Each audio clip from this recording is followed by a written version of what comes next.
eu queria saber de você, já que você está na psicanálise, não é? Como é que você vê as redes sociais? Nossa. A vida se define em prioridades ou não? Ai, a vida não se define. Quem sou eu? Não acho que a vida se define. Acho que a vida é uma eterna descoberta, uma caminhada. Acho que a vida é isso, é uma bela de uma caminhada.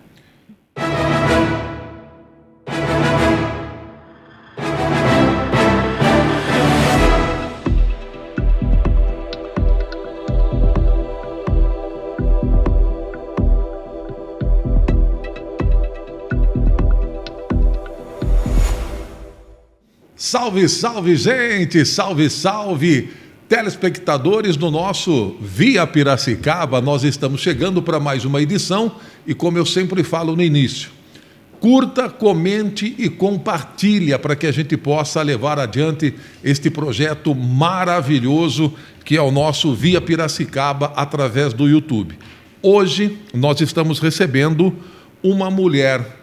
A minha diretora, ela fala assim, a gente precisa ter mulheres no programa, né? Então, estamos obedecendo a nossa diretora. Estou trazendo para conversar conosco a Ana Carolina Trinta. Ela é psicanalista, ela é uma mulher voltada para relacionamentos, temperamentos, ela gosta de falar com as pessoas, ela gosta de ouvir o que as pessoas têm para contar, não é? E é por isso que ela está aqui hoje. Seja bem-vinda, Ana Carolina, ou Carol, como você preferir. Ana Carolina, então, fica a seu critério. Pode chamar de Carol, certo. De Ana. Muito obrigada. É um prazer estar aqui com vocês. Me senti muito honrada com o convite. Ô, Carol, fala uma coisa para mim. O porquê você foi para a psicanálise? A psicanálise me encontrou, né, em um processo, inclusive, um processo de virada da minha vida. Então, pós o divórcio, né, eu sou uma mulher divorciada, e minha vida me deu uma virada muito grande. E eu sou natural de São Luís, do Maranhão, morei em Piracicaba 10 anos, praticamente 10 anos, sempre arredondo. E quando a minha vida virou, que foi com o divórcio, pedi o divórcio, fui morar sozinha, quis ficar sozinha em Piracicaba, e chegou um momento que todas as portas se fecharam. Então, era tipo assim, olha, você tem que voltar para sua terra.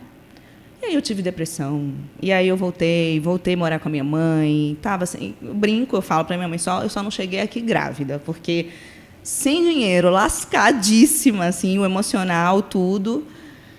E voltei. Quando eu cheguei lá, eu não podia mais fazer terapia por questões financeiras mesmo, né? O dinheiro que eu tinha, eu precisava, inclusive, ajudar, assim, a minha mãe. Eu não consigo estar em um local e tipo ficar só no bem bom, recebendo. Então, o dinheiro que eu fazia, alguma coisa tem que contribuir. E aí eu entrei numa pesquisa profunda, né? Eu decidi que naquela época eu vou estudar para concurso. Eu achava que era o que eu queria. E nos meus intervalos de estudo para concurso, eu sempre gostei muito de estudar, de ler, e os assuntos da psicologia sempre me puxaram muito. E assuntos de sonhos. Sonhos sempre me pegou, porque desde criança, desde muito menina, eu tenho uma experiência gigantesca assim, com sonhos premonitórios, com sonhos que acordam a gente dizendo, o que você está tentando me dizer, o que eu estou dizendo para mim. E aí foi assim, eu comecei a pesquisar. Quando eu pesquisei, encontrei assim, conteúdos muito profundos, muito densos, que tipo, não, isso aqui eu mereço estudar, eu preciso estudar isso aqui é o... Quando eu vi, eu estava passando mais tempo estudando psicanálise que, de fato, estudando para um concurso. E aí foi aí o grande encontro. Carol, pegando esse gancho que você está colocando para nós, eu queria saber de você, já que você está na psicanálise, não é? Como é que você vê as redes sociais?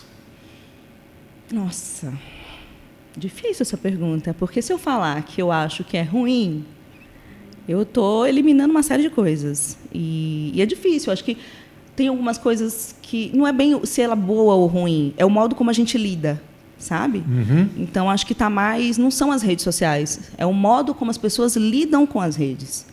Eu acho que é para isso que a gente tem que estar atento. E aí, talvez eu entre até numa outra esfera do comportamento humano, que é a TCC, né? Que é o pessoal da cognitivo comportamental trabalha muito com isso e trabalham muito bem. Por que a gente fica preso ali? A gente entra nessa esfera das redes sociais, em tudo muito instagramável, entra nesse nicho da comparação. E a depender, como eu falei, do modo como você lida, a depender da quantidade de horas que você fica ali, bem, isso pode fazer um mal extremo, assim. Então eu vou te colocar uma outra pergunta em cima da rede social. Hoje parece que todo mundo, não é? Você vê as pessoas se colocando anúncios, fazendo de tudo nas redes sociais. Inclusive pessoas se colocando como achando que aquilo ali está tudo certo, está tudo normal. Por exemplo, divórcio. Hoje, homens e mulheres parece que têm a satisfação de falar, olha, estou aqui para dizer que estou me divorciando, parará, lá, lá, lá, lá, lá. O porquê? Por que essa necessidade? Olha, isso é olhar para a dor humana. Então, assim, eu não tenho a prepotência de falar que eu sei a razão, né? Cada pessoa é única, é um portal, é singular, é um universo. Mas isso que você colocou é muito presente, por exemplo, na vida de pessoas famosas, né? Existem casais, aí eu vou citar aqui, acho que é da Ivete Sangalo, que teve um divórcio assim, aí mais recente, e as pessoas falam. Então, eu entendo que quando você é uma pessoa pública, é natural que você também se manifeste publicamente sobre os aspectos privados da sua vida. Então, só que isso é uma escolha. Tem gente que, por exemplo, a Sandy mesmo, ela privou aí a questão dos filhos, né? Ela entende que é uma proteção e tudo bem, é ela enquanto mãe. Acho que também não foi uma celebridade que falou tanto acerca do divórcio, não sei. Agora, dizer assim, o porquê, eu tenho algumas coisas que eu penso. Uma delas é que, de fato, a dor é algo que conecta as pessoas. Então, se a gente tirar do nicho famosos e a gente falar de pessoas comuns, como eu e você, por exemplo, a dor conecta. A dor ela faz com que as pessoas olhem para você, primeiro que exige uma coragem gigantesca. Eu lembro até hoje quando eu gravei um vídeo que eu fui falar sobre o meu divórcio, por exemplo. Exigiu muito de mim. E olha que eu não sou uma pessoa tímida, né? Mas exige, porque você coloca a sua dor ali, você fica extremamente vulnerável, mas, ao mesmo tempo que tem pessoas que vão olhar do tipo, para que fazer isso? Sendo que a crítica fala mais sobre quem critica, né? Vão ter pessoas que vão olhar e vão se sensibilizar e tipo, nossa, já passei por isso, queria conversar. Então, sempre existem vários ângulos, várias camadas. Eu não tenho realmente como te dizer o porquê. Porém, acho que na questão dos famosos é muito isso mesmo. Dentro da sua visão, você acha que o ser humano ele está sendo banalizado? Em que aspecto? Sentir? Em todos os aspectos. Hoje parece que quanto mais você faz, quanto mais você se coloca, mais paulada você leva e parece que a pessoa gosta. Olha, prego que se destaca leva martelada. Então, isso serve para tudo, seja bom, seja ruim. Então, se expor tem preço, tem ônus e tem bônus. Então, acho que o que eu vejo muito hoje com as redes sociais é uma sede por fama mesmo, né? Esse palco da vida humana. Então, por exemplo, é bom e é ruim, porque existe, por exemplo, a internet, ela dá voz para muitas pessoas, inclusive pessoas que conseguem se sustentar.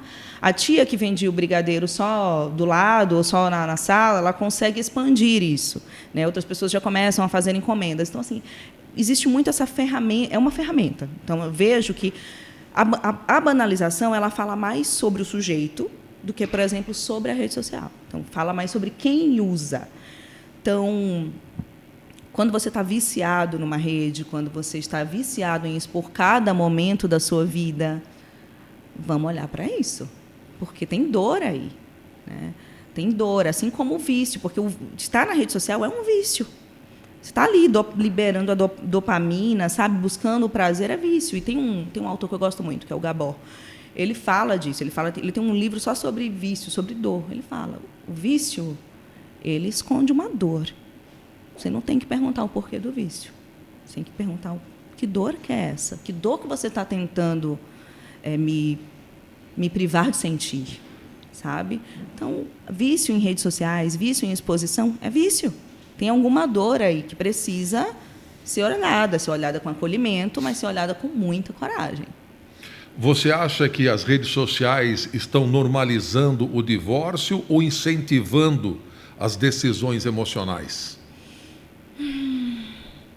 Olha, eu acho que existe um quê de normalização, sim, né? Porque normal é até um termo que eu questiono. Eu não sei, eu não diria que normal, mas assim comum, né? Torna muito comum a gente a ponto de achar que é normal, certo? Eu acho que Entendi. tem muito esse ponto, sabe? É tão comum, imagina, divorciou, casou ontem, divorciou amanhã.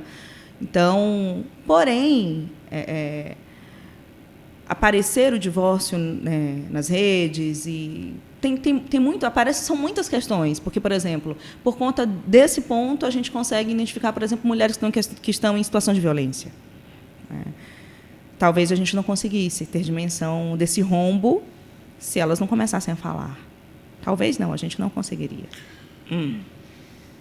Em cima do que você acabou de dizer, eu, como comunicador, como jornalista, eu vejo todos os dias, cada vez mais, as mulheres sendo agredidas, as mulheres sendo banalizadas como se fossem propriedade do homem. O que você pode me falar, Carol, a respeito disso? O porquê que esta crescente está acontecendo? Os homens agredindo as mulheres. O porquê disso? Eu não acho que seja uma crescente. Eu acho que seja... É o que eu falei da internet. Ela deu dimensão, né? As mulheres têm um histórico de violação já há muito tempo. É ancestral isso. Não é de agora, isso não começou agora. O que acontece é que o que a gente sabia, o que a gente levava antes, a gente sabia em um mês, a gente sabia de 3 casos, agora com a internet estoura o tempo todo. Então, agora a gente tem noção. Uau! Não é só um pouquinho. É muito, e é muito ao mesmo tempo. Sabe? Então, existe, sim, há muito tempo, séculos, assim, é uma história mesmo de dominação.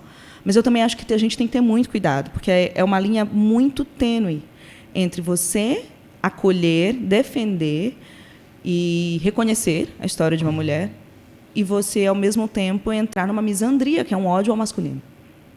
Então, é uma tecla que eu bato muito, sabe? Que o ódio ao masculino, o ódio ao homem, não é isso aí que é para ser. Não é isso aí que vai trazer, assim, inclusive digamos, uma esfera de bem-estar, né? A gente construir um lugar melhor para viver. Não. Ainda mais eu, enquanto estudante de psicologia, cada dia mais junguiana, que acredita muito nisso, no ânimos e na ânima. Existe dentro de cada pessoa, dentro da mulher existe o ânimos, né? Que é o homem, dentro do homem existe a ânima. Não, a gente tem que fazer as pazes com a gente. Primeiro de tudo, a gente fazer as pazes com a gente. Existem muitas mulheres que sofrem violações, claro que existem. Mas também existem homens que são explorados. Existem homens que estão em lugares assim que se colocam em lugares para serem aquela história, eu vou ser o provedor, se coloca como salvador. Quando vê, sabe, você vê, mas são relações que se afundam. Isso é tão comum, sabe? Quando vê, estava tudo no começo, eu digo que as dores elas se conectam, porque a gente escolhe pelo inconsciente. Então, é a Cinderela que quer o príncipe salvador e o salvador aparece, né? Então, só que em alguma hora vai ter um atrito muito grande. E aí isso vira um rolo, um bolo. Porque ela entra nessa esfera de reclamação e de dor profunda, porque não se encontrou consigo mesma, não trabalhou a autoestima. Muitas vezes porque sequer teve acesso a isso. O ponto não é culpar. A culpa não leva a gente para lugar nenhum, né? Mas eu entendo, de fato, que o caminho é sempre para dentro. Olhar para a gente. Inclusive nas esferas de violência. Porque quando a gente pega uma mulher que foi violentada, vamos entender a história dessa mulher. Espera aí. Como que você foi parar nesse lugar? Como você se colocou nesse lugar? E, às vezes, você olha. E essa é a mais comum, né? A questão da dependência financeira. E aí você vê, a avó foi assim, a bisavó. Ou seja, é muito profundo. Não dá para se colocar simplesmente numa entrevista, né? É possível. Carol, você percebe que as pessoas estão mais influenciadas pelas histórias que vêm na internet ou pela própria realidade emocional? Acho que é a internet, acredito, penso que é a internet. Porque a internet, ela está em tudo o tempo todo, a gente está grudado em celular o tempo todo, e é muito mais fácil você terceirizar. É muito mais fácil você colocar para o outro, mas fulano falou isso, eu vi na internet isso. Olhar, quando a gente trazer para a gente, é difícil para caramba, é desafiador. Na sua prática do dia a dia, na clínica, o que mais leva as pessoas hoje a buscarem a terapia? Angústia. Angústia. Angústia, ela aparece em todo, seja homem, seja mulher, ela está lá. Angústia. E a angústia, ela atravessa mesmo as pessoas, né? Então, tem gente que chega e não consegue falar, não consegue elaborar, porque é dor, né? Uma angústia, a dor, a solidão, que é uma condição para a existência humana, é a solidão. Então, isso sim, uma angústia, sem dúvida. Quando se fala em temperamentos, né, de que exatamente aquilo que mais pega junto das pessoas, né, como é que isso impacta na vida de uma pessoa com a outra, sabendo que se tem problemas para serem resolvidos e não se resolvem, o porquê disso? Eu entendo que mais de 90% dos nossos problemas estão associados à falta de autoconhecimento. A gente mal se conhece e a gente julga que pode conhecer o outro e saber do outro. E os temperamentos é só mais uma prova disso, é só mais uma marca disso. Às vezes, muitas pessoas sequer conhecem o próprio temperamento. Você já ouviu falar de temperamento? Não. Você é colérico, você é sanguíneo, você é melancólico, sabe? Então, quantas vezes você às vezes está num ambiente de trabalho? Vamos supor, vou pegar aqui talvez, sei lá, tem 10 pessoas. Tem milhões de temperamentos. Aí tem, né? Vou pegar o conceito clássico, os 4 lá. Tem colérico, tem sanguíneo, tem melancólico. Então, por exemplo, o sanguíneo, característica clássica do sanguíneo. O sanguíneo é ele é engraçado, ele é descolado, ele bate aqui, se eles brigaram 2 minutos, até brincam, fala sanguíneo, você é bipolar, né? Porque agora há pouco você estava zangado, já foi. O melancólico, não. O melancólico, ele é o oposto. Então, o melancólico, as impressões nele duram muito. Então, vamos supor que, em um dado momento, um sanguíneo faz uma brincadeira com um melancólico, meio de trabalho. Coisa boba para o sanguíneo, porque não é bobo para o melancólico. Passou, o sanguíneo voltou para o lugar dele, o melancólico está lá, ó, pé da vida. Remoendo. Remoendo. Chega no outro dia, ele chega no ambiente de trabalho, todo mundo fica meio, até olha assim, nossa, não sei, está azedo. Fulano está azedo hoje. Aí o outro que não tem nada a ver, mas, nossa, será que eu fiz alguma coisa? Não. É ele. Foi o melancólico, porque ele demora. Às vezes até pediu, viu, desculpa, às vezes o sanguíneo até falou na mesma hora, viu, desculpa aí, foi só brincadeira. Sabe? Só que aquilo fica, né? E aí a pessoa chega no outro dia e o outro acha que é porque a gente não... Sabe? Não, as coisas não estão o tempo inteiro girando, né? Não gira nosso redor, o mundo, as coisas, as pessoas, enfim. As pessoas não se conhecem, sequer conhecem o próprio temperamento. Então, eu sempre falo, do melancólico com sanguíneo é uma dupla que... É engraçado. Me fala uma outra coisa, como é que você pode, então, dar a dica para essas pessoas que não se conhecem a começar a se conhecerem? Observar os próprios pensamentos, observar suas relações. Como você se comporta nas suas relações? Por exemplo, desse exemplo. Eu sou uma pessoa que eu fico chateada muito rápido. Eu sou uma pessoa que eu tenho uma dificuldade muito grande de dizer não. Eu sou uma pessoa que eu sempre quero ter razão. Eu sou uma pessoa que eu quero estar no controle o tempo todo. Eu sou uma pessoa que eu tenho dificuldade de me submeter à autoridade. Quero fazer as coisas do meu jeito. Esse tipo de pergunta você vai ter que achar. Eu sou uma pessoa um pouco contemplativa. Às vezes eu paro, fico aqui viajando. Os meus amigos falam que eu estou sempre no mundo da lua. Sabe? Eu explodo muito rápido. Não guardo almoço para janta. Falo o que tiver para falar. São essas pequenas coisas falam muito sobre a gente. Tá. Então eu vou fazer uma pergunta para você aqui assim, ó. O colérico ou os coléricos, por serem mais intensos, não é? E controlador, acredito eu, pode acabar sufocando o relacionamento sem perceber? Pode. Tá falando com uma colérica. Claro que pode. E aí? E aí a importância de se conhecer. Porque quando você se conhece, você traz a consciência. Se você traz consciência, você não é mais dominado por isso. Quando a gente não está consciente, o inconsciente vai dominando vai dominando a gente a vida toda. Então, por exemplo, se eu sei que eu tenho um aspecto que eu digo que a cara do colérico é ter razão. Não tem aquela questão que a gente fala, você quer ter paz ou quer ter razão? O colérico é a pessoa que bate na mesa, razão, razão, razão. Eu estou certo. Quando a gente se dá conta disso, para mim foi libertador. Eu olho assim, eu não quero saber de ter razão nada. Eu tô de boa. Sabe, a gente fica tão mais leve. Tão mais leve. Então, é trazer a consciência. Porque quando você traz a consciência, você percebe, não precisa disso. Isso aqui é meu. Por que eu quero tanto ter razão? Quero ter razão por quê? Ferida, e aí a gente entra em outro lugar, né? Que geralmente são as feridas mesmo emocionais, que elas aparecem aí, inclusive na manifestação dos nossos temperamentos. O sanguíneo, ele tende a confundir tédio, rotina ou a frustração como falta de amor? Olha, o sanguíneo, eu me amarro no sanguíneo. Eu acho muito engraçado, porque eles são muito engraçados, assim. São pessoas extremamente voláteis, eles são ágeis, e eles têm uma dificuldade extrema com foco. E aí cai no que você está falando aí. Então, para eles, o tédio, o sanguíneo, tem até um livro, não lembro o nome, mas ele fala exatamente isso do sanguíneo, que é o único temperamento que não se reconhece. Tipo, você fala a todos assim, viu, tu é sanguíneo, ou eu, isso aqui sou eu? Porque ele tem uma dificuldade muito grande de olhar para ele, de olhar para dentro, de silenciar os pensamentos.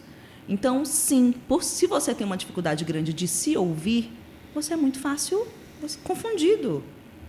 Né? Você se torna mais fácil de ser frustrado também. Porque você não se escuta, você nem mal sabe quem você é. Mas eles são fantásticos, eles são super... Você quer alegria, você chama sanguíneo. Assim. E o melancólico? O melancólico, ele costuma sofrer em silêncio dentro do casamento ou do relacionamento, sem conseguir expressar o que realmente sente. Sim. O melancólico, ele está associado ao elemento terra, né? Então, de fato, os melancólicos, eles são pessoas... É o temperamento dos artistas, para você ter uma ideia. Eu sou colérica com um pé na melancolia. Então, eu gosto muito de escrever, eu gosto muito de música, eu gosto muito de ter reflexões profundas sobre a vida. E o melancólico é essa pessoa. Só que imagina uma pessoa com um temperamento dominante melancólico. São essas pessoas. Então, ele toma uma porrada, ele guarda para ele. Ih, eu sou melancólico, gente. Ah, super, super.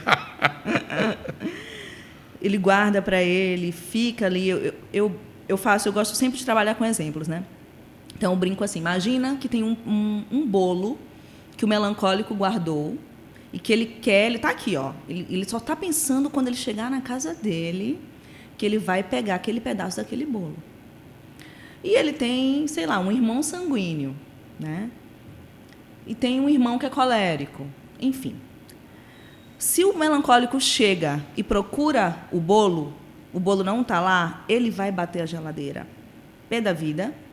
Mas ele vai para o quarto dele com um bico desse tamanho, vai ficar lá chateado, os outros têm que adivinhar. Ele não vai falar, vai ficar chateado. Porque ele passou o dia inteiro programando aquilo. O melancólico tem dificuldade em lidar com mudanças. Então eu não sou melancólico. Lidar com as mudanças, ele planejou aquilo, imagina. O sanguíneo é a pessoa que se chegasse assim, já ia perguntar, viu? Cadê meu bolo? Quem comeu meu bolo? Tá bom, depois compra. Tá, vai ficar... Tá, eu queria comer, né? Mas tudo bem. O colérico é a pessoa que vai abrir a geladeira, vai para lá. O colérico é aquele que você coloca... o pingo de água se transforma em tempestade. Mais ou menos, ou menos. Mas por aí. Mas eles são ótimos líderes. Com certeza. Pessoas, então, o colérico já ia falar, quem foi que pegou o meu bolo? Era seu? Já ia chamar. Por quê? Porque a palavra do colérico é justiça. A palavra do colérico, eles não toleram injustiça. Uhum. Então, entendi. Enfim. O fleumático, É o temperamento mais fácil de lidar. O fleumático, ele aguenta o relacionamento, infelizes, né? Tem mais tempo para poder lidar também com isso, ou só para evitar o conflito ele acaba deixando a água correr para o mar? Pois é, todos os temperamentos têm a parte de luz e a parte de sombra. Então, por exemplo, o fleumático ele está associado com o elemento água. Então, a água, se você coloca nessa caneca, ela toma a forma da caneca. Se você coloca numa piscina, ela toma a forma da piscina. Então, o fleumático ele se adapta. Ele é o elemento mais adaptável. A palavra do fleumático é a paz. Faz tudo pela paz.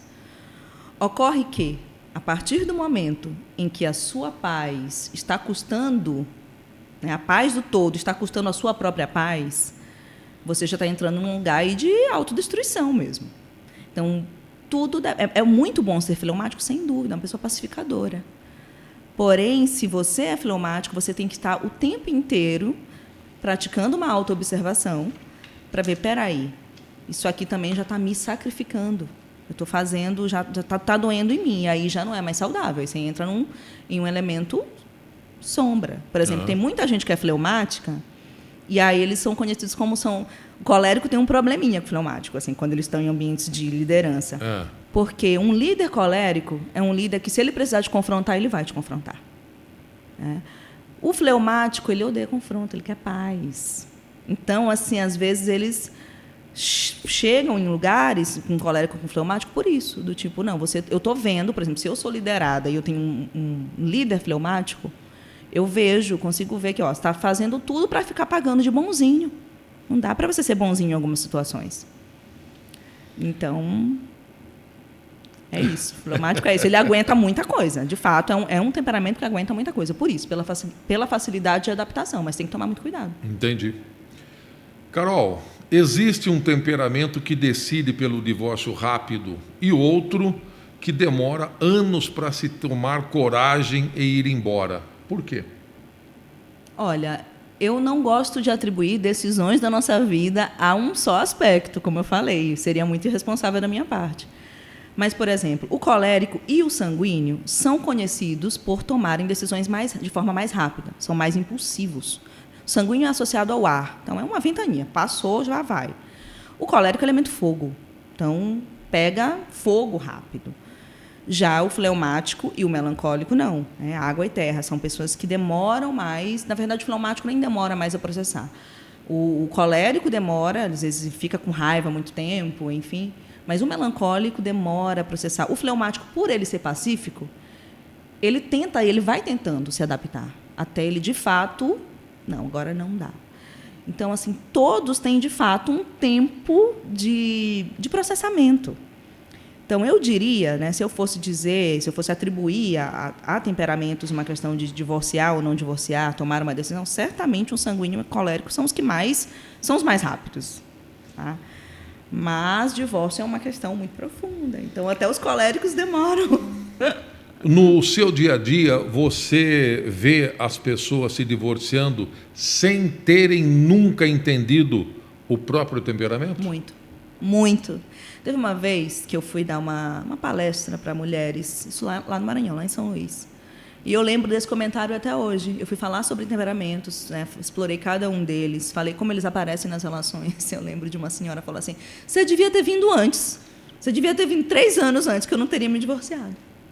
Olha aí. Porque ela era colérica e o marido melancólico. Hoje, no dia a dia, na correria, você acha que os casais têm tempo para se relacionar? Se eles priorizarem o relacionamento, sim. O tempo é o que a gente faz com ele. Então, assim, é uma questão de prioridade, como tudo na vida. Se você chega em casa, seu esposo está lá e chama para assistir um filme, ou enfim, e você vai ficar no celular, ou, sei lá, vai fazer qualquer outra coisa, é prioridade. São prioridades. A vida se define em prioridades ou não? Ai, a vida não se define. Quem sou eu? Não acho que a vida se define. Acho que a vida é uma eterna descoberta, uma caminhada, uma jornada gigantesca. Tem hora que a gente está por cima, tem hora que a gente está por baixo, tem hora que a gente não sabe onde está. Acho que a vida é isso, é uma bela de uma caminhada. Você pode dizer, então, que a vida é um eterno aprendizado? Acredito que sim. E a gente tem que se colocar na postura de ser ensinável, porque do contrário a gente não aprende nada. Tem gente que é já, porque às vezes a gente acha que a pessoa é mais velha, a pessoa já sabe, uma pessoa sábia não necessariamente. Agora eu vou fazer uma outra pergunta em cima do divórcio. Os divórcios, quando acontecem, eles acontecem porque as pessoas tentam mudar o temperamento do outro? Isso aparece muito nas relações em geral. Isso sem dúvida, é um ponto que aparece, nossa, demais. De você achar que você, de fato, é capaz de mudar o outro. Se você se coloca numa postura de que o outro tem que se encaixar ao seu querer, e não de compreensão. Porque quando a gente vai para uma relação para ouvir, para compreender e não para rebater, é outra história. Então, ele nunca faz tal coisa, ou ela sempre faz isso. Você queria que ela fizesse o quê? Sabe? Então, assim, relacionamento é um afiando o outro o tempo inteiro. Só que a partir do momento que eu sempre volto para isso. A partir do momento que você se conhece, você também consegue compreender e olhar para o outro com muito mais amor. Né? Do tipo, nossa, quando a gente vê os medos que a gente enfrenta, quando a gente vê os nossos vícios, as nossas carências, você olha para o outro com outro olhar, com um olhar de amor. Na concepção homem e mulher, quando hoje, por exemplo, né, eu costumo dizer o seguinte: no tempo da minha mãe, tudo era diferente. Você ia para um passeio, você conhecia a pessoa, essa pessoa vinha cortejar você, enfim, tinha-se, vamos dizer, um roteiro para se chegar até o namoro. Sim. A minha mãe conta que para o meu pai pegar na mão dela, demorou quase um mês. E hoje, em menos de um mês, Carol, o ser humano, o homem e mulher, já está partindo para a cama. Sim. E aí, por que essa pressa? A história da humanidade é uma história de mudanças. Né? A gente também... É claro que existem coisas que a gente olhando para trás, e aí eu falo, obviamente, a partir do que eu penso assim, nossa, seria muito melhor se ainda fosse assim. Né? Tem muitos aspectos meus que eu me coloco como conservadora. Porém, isso eu aprendi no direito, a sociedade muda. Muda. Né? E isso inclui as relações, isso inclui o próprio direito, isso inclui tudo. Então, assim, é natural da humanidade caminhar para a mudança. E essa mudança ela vai entrando em todos os aspectos. Então, por exemplo, as redes sociais. Gente, na época da sua avó, da minha avó, a minha geração, acho que foi a última ou a penúltima geração que teve essa infância sem tanta tela, por exemplo. Então, para mim, hoje, ontem eu estava com uma criança que eu adoro, mas assim, é assustador, porque eles estão aqui, ó, o tempo todo. Vamos para a Terra brincar, mas eles estão aqui. Então, dá para eu impor o que foi a minha infância para essa criança? Não dá. Mas, assim, vamos tentar encontrar um meio termo? Né? A gente não precisa demorar um mês para pegar na mão, mas também a gente não precisa acelerar as coisas do tipo, meu Deus, vamos casar já, assim, sabe? Eu acho que é muito, é um misto mesmo de mudança da humanidade, caminhada. A gente vive em ciclos, mas também tem esses extremos, esses exageros, essas polaridades. Sabe por que eu te falei isso? Porque se os casais se entendessem e entendessem os temperamentos, né, um do outro, isso daí, com certeza, muitos divórcios, muitas separações seriam evitadas ou não? Acho que sim. Eu acho que é um fator muito importante. Temperamento, acho que é uma coisa básica. E eu acho que, de fato, facilitaria muito. E não só a questão de divórcio, não só entre homem e mulher. Facilitaria, inclusive, o relacionamento dos pais com os filhos. Vou te dar um exemplo que aconteceu comigo. Eu presenciei, ninguém me contou. Em janeiro desse ano. Eu estava no salão de beleza, tinha uma menininha e ela estava com a mãe. Na hora que eu bati o olho na menina, claro, por conta de que eu atuo nisso, eu já bati o olho, ela é melancólica. O temperamento dela é melancólico. Estava com a boneca e estava com uns coisinhas de desenho. Em um dado momento, ela levantou e foi cochichar no ouvido da mãe. Tinha uma moça que estava comendo umas bolachinhas. Aí a mãe ouviu.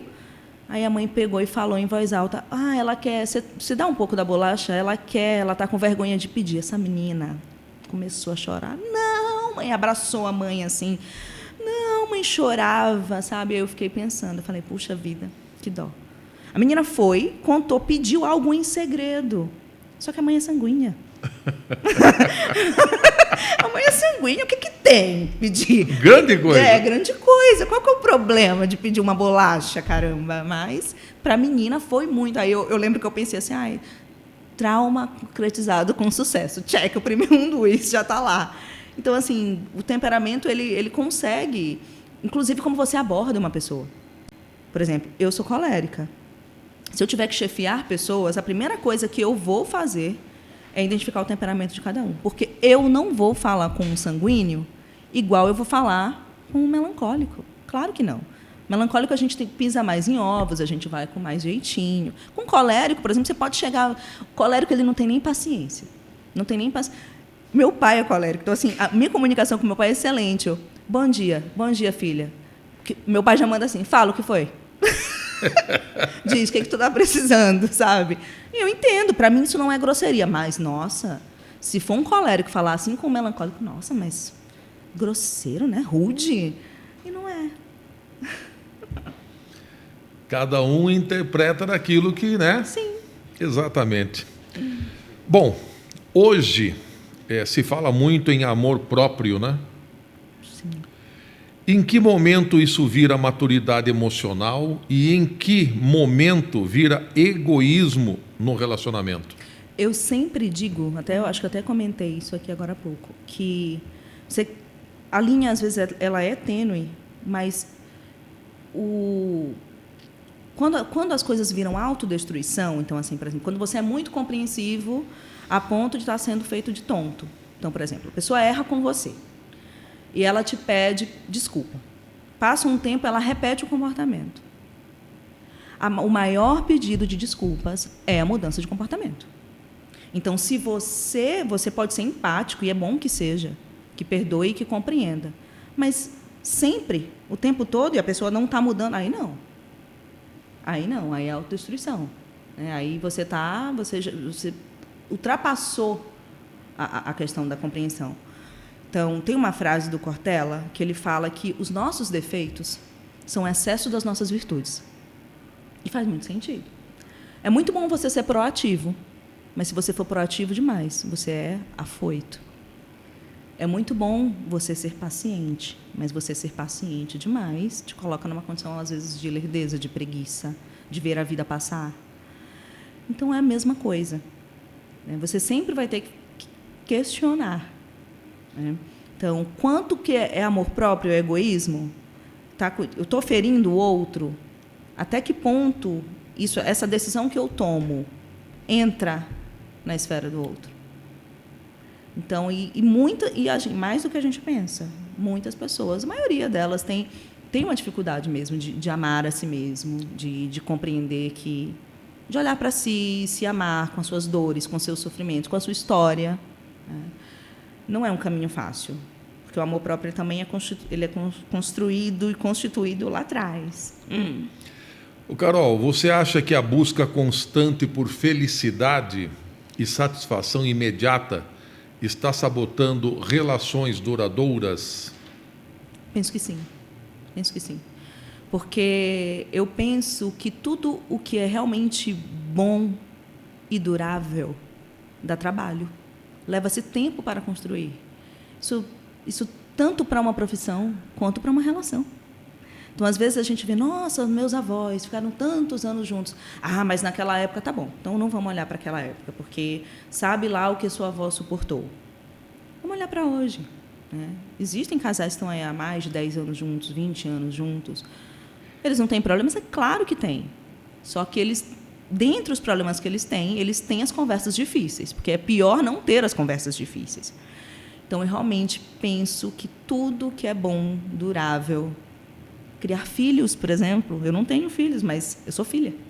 Gente, quanto trabalho eu dei para os meus pais. Eu dou até hoje, né? Porque minha mãe está lá no Maranhão. Se eu demoro a responder, ela já fica... Né? Minha mãe é sanguínea, então tudo tem que ser agora. Então, assim, leva-se tempo para construir coisas boas, duráveis, minimamente estáveis.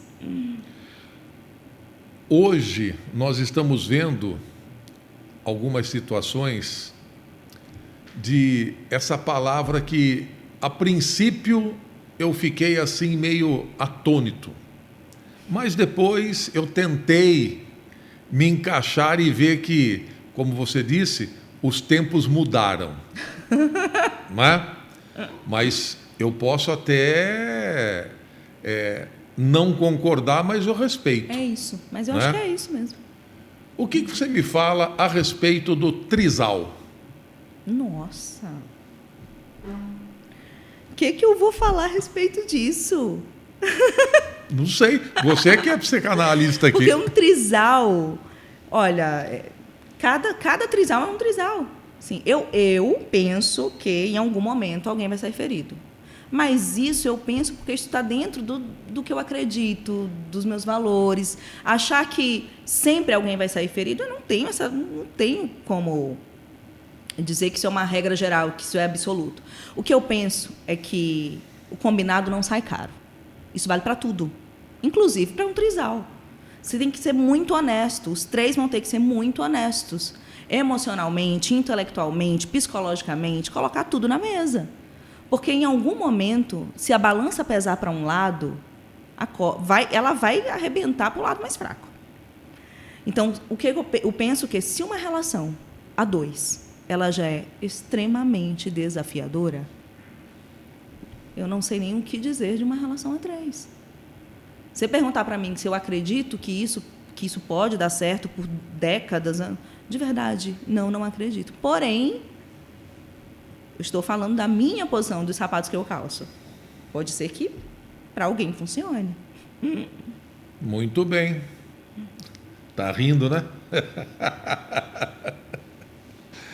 Carol, mais uma perguntinha. O homem ou a mulher pode amar mais do que uma pessoa? Meu Deus do céu. Que pergunta. É a pergunta do trisal também, igual a pergunta do trisal. Olha, ao mesmo tempo, seria isso? A pergunta? Porque amar mais de uma pessoa a gente pode. Amar mais de uma pessoa, óbvio que podemos. Ao mesmo tempo. Eu estou num relacionamento. Eu sou casado e tal, mas eu me apaixonei por outra pessoa. Nossa, isso é tão complicado. Porque paixão é diferente de amor. Eu amo uma outra pessoa. Isso pronto. Eu acho difícil. Porque amor, penso que amor é uma decisão. Amor requer conhecimento. Eu não consigo amar o outro se eu não conheço o outro. Por isso que muitas pessoas têm uma autoestima péssima, porque não se amam porque não se conhecem. Então, amar o outro exige conhecimento de si, conhecimento do outro, requer tempo, leva-se tempo. Paixão, sim. Agora, paixão, com toda certeza. Você pode estar com uma pessoa e ter um apaixonamento por outro, né? Agora, se você vai desenvolver aquilo, se você vai alimentar aquilo, isso é outra história. Tem uma frase, eu não lembro, acho que é do Lutero, eu até postei outro dia, que é: você não pode impedir um pássaro de pousar na sua cabeça, mas você é que decide se ele vai ou não fazer o ninho. Então, você pode ter ficado encantado com alguém, que é muito clássico do apaixonamento, né? Tem uma carga de idealização gigantesca. E agora, se você vai alimentar isso ou não, é outra história. Agora, amor, não. Amor requer muito conhecimento. Muito tempo. É aquela história do quilo de sal. Você tem que comer 1 quilo de sal com a pessoa. Muito bem. Estão aprendendo aí, né, gente? Estão vendo como é que funciona o negócio, né? Muito bom. Carol, brincadeiras à parte, eu quero dizer o seguinte, que nas redes sociais o divórcio parece sempre um recomeço bonito, não é? Mas o que a gente vê, ou o que se vê pós o divórcio, é mais real do que a gente possa imaginar. Com certeza. Porque e aí, partindo aqui de um ponto de vista bem psicanalítico mesmo, o divórcio ele não deixa de ser um luto. Você não perde só uma pessoa, ou você não decide romper só um... Quando você rompe um elo, você rompe com uma série de fantasias suas, de projetos, de expectativas. Então, quando você vai para o divórcio, tem esse quê de luto. É um lado seu que, puxa vida, houve tanta energia psíquica ali, tanta carga psíquica ali. Eu imaginei isso, eu imaginei aquilo. E não veio. Quando eu lembro que quando eu divorciei, eu voltei, eu falava que era como se eu tivesse construído um castelo de areia. E eu mesma desfiz o castelo de areia, sabe? Então, é muito desafiador. O pós é muito desafiador. Na verdade, o processo, né, durante ali. Mas também depois que você atravessa, porque eu sempre digo isso, a gente atravessa. Depois que a gente atravessa, é uma espécie de... é um renascimento. Na maioria das vezes, quando a pessoa sofre, seja por qualquer motivo, na vida, este sofrimento, ele tende a fazer a pessoa crescer ou tende a fazer com que essa pessoa sinta medo de viver? Depende da pessoa. Isso aí é uma esfera de decisão. Há quem olhe para a dor e diga, ok, o que você está aqui? Ok, está doendo, mas eu preciso aprender alguma coisa com isso. Eu preciso tirar algo bom daqui. E tem gente que não. Tem gente que fica ali naquela posição, por exemplo, de vítima, e todo mundo fez isso comigo, eu sou um grande sofredor, e que é a dor, né? Está sentindo dor também, mas não está olhando para essa dor como uma grande professora. Existe uma solidão, Carol, depois do divórcio? Principalmente aquela que ninguém consegue mostrar nos stories? Eu acho que existe uma solidão independentemente de divórcio. Todo mundo, eu falei isso aqui em algum momento, até postei também outro dia sobre isso. Solidão, ela é uma condição inerente à existência humana. A gente nasce ali só e tem aquele momento de bebê até um certo tempo, ele acha que ele é um com a mãe, né? Então, assim, a gente vai experimentar a solidão, né, em vários momentos da nossa vida. É claro que quando você vem de um rompimento, e aí como, né, um vínculo afetivo, um divórcio, uma separação, ela aparece com tudo. Quando você está ali, quando você se tranca no quarto e você não sabe se você sente falta de você, de quem você era antes daquele vínculo. Você não sabe se você sente falta de quem você era durante o vínculo. Você não sabe se você sente falta da pessoa. É um caos emocional. Por exemplo, como é que eu posso sentir o que eu não estou sentindo? Sentir o que você não está sentindo. Acho que o que você talvez queira me perguntar seja trazer à consciência aquilo que nem eu sei o que está se passando, né? Eu volto ao que eu falei. Se observe. E se observe nas relações. Observe, inclusive, as acusações que os outros falam acerca de você. Por exemplo, nossa, mas você sempre me pede tal coisa. Você sabe, as repetições. Se tem um lugar que é muito legal da gente olhar, são as repetições. Eu sempre atraio o mesmo tipo de parceiro. Eu sempre começo os meus projetos e não termino. Eu sempre desfoco, sabe? As repetições. As repetições, elas falam muito, falam sobre as nossas sombras, e toda sombra é potência. Não é só a coisa ruim, não. Tem potência e tem talento aí. Muito bem. Para a gente finalizar, eu queria que você colocasse para os nossos telespectadores, não é? O que você pode passar para eles que eles possam acordar para a vida. Olhar para dentro, sem dúvidas, olhar para dentro. Conhecer a si mesmo. É uma caminhada. Olhar, como eu falei, para as suas repetições. Olhe para os seus processos. Olhe para tudo aquilo que você critica no outro. Esse é muito legal. Tudo que você critica no outro. Por que eu estou criticando? Por que fulano me irrita tanto? Comece você a fazer essas perguntas para você. Você vai chegar em camadas subterrâneas, mas que são libertadoras. Legal. Gente, olha, o tempo já está estourado, né? Mas eu vou aqui pedir para a nossa diretora, por favor, trazer a Carol num outro momento, para a gente dar continuidade ao assunto, porque é muito amplo, é muito extenso, né? E a gente não consegue tirar tudo que a gente quer dentro dessa 1 hora. Por isso eu quero agradecer você, Ana Carolina, 30. Obrigada. Muito obrigado pela participação aqui do nosso Via Piracicaba e volte mais vezes. Muito obrigada, agradeço o convite, volto e a gente... Nossa, são muitas conversas, Não é? muitos temas, um puxa o outro e foi um prazer estar aqui. É isso aí. Gente, muito obrigado por você estar nos assistindo. Aquilo que eu falei no início, curta, comente e compartilha. E se você se viu aqui nesta conversa, de repente você pode mandar a sua pergunta para nós, tá bom? E a nossa produção encaminha para a nossa psicanalista. Beleza? E é isso. A gente volta semana que vem. Forte abraço e até lá. Tchau.